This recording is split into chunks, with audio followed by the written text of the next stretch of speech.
Anyway, and then this is the shorter version, but I read the longer version. Hallelujah. Come after me. I'll make you fishers of men, which is, of course, going to be a line from this gospel as well. This comes from Matthew 4. We're going to read Luke 5, but true story. And maybe to my shame, I don't know. Years ago, almost 20 years ago, Gmail first debuted.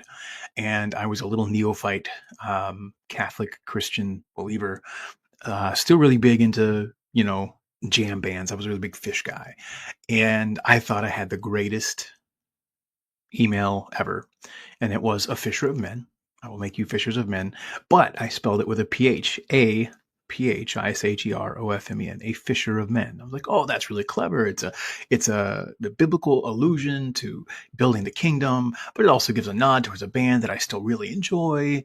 And I thought I was really, pretty smart. But here I am 20 years later, and I would never use that email ever again because, of course, phishing, phishing has come to mean scamming people and trying to get their information. And of course, being a fisher of men also makes you sound a little gay.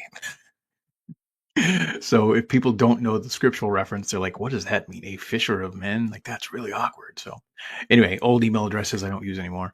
But I do think it's kind of funny. So anyway, and then the gospel is from Luke. When the crowd was passing on and Jesus was listening, when the crowd was pressing in on Jesus and listening to the word of God, he was staying by the lake of Gennesaret, and he saw two boats there alongside the lakes, and the fishermen were disembarking and washing their nets. And getting into one of the boats, the one belonging to Simon Peter, he asked him to go out a short distance from the shore. And then he sat down and he taught the crowds from the boat. And after he had finished speaking, he said to Simon, "Put out into the deep water, lower your nets for a catch." And Simon replied, "Master, we have worked hard all night, and we've caught nothing. But at your command, I will lower the nets." And when they had done this, they caught a great number of fish, and their nets were tearing, and they signaled to their partners in the other boat to come and help them. And they came and they filled both boats, so the boats themselves were in danger of sinking. And when Simon Peter saw this, he fell at the knees of Jesus and said, "Depart from me, Lord, for I am a sinful man," echoing the words of the prophet that we read in the first reading, right?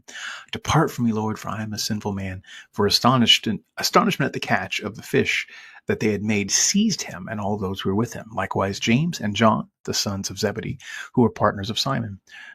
Jesus said to Simon, "Do not be afraid. From now on, you will be catching men." And when they brought the boat to shore, they left everything and they followed him. This little miracle in the midst of their day, they couldn't catch a single thing. And all of a sudden, boom, they catch the record landfall when Jesus says, "Go do this," and they do it. I love one of my favorite prayers, "Depart from me, O Lord, for I am a sinful man." I feel like that's a mantra. You can have a little mantra prayer, Jesus Christ, Son of David, Son of God, have mercy on me, a sinner, is a great one. But I also love two lines here from Simon. At your command, I will, right? Master, we've worked hard all night and have caught nothing, but at your command, I will.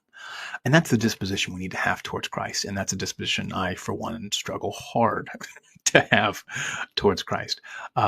But I know that it's something I need to have, and it's something that I work on. And then when he understands, he again sees in this common miracle that Jesus performs in this moment, "Depart from me, O Lord, for I am a sinful man." He recognizes his fallen nature.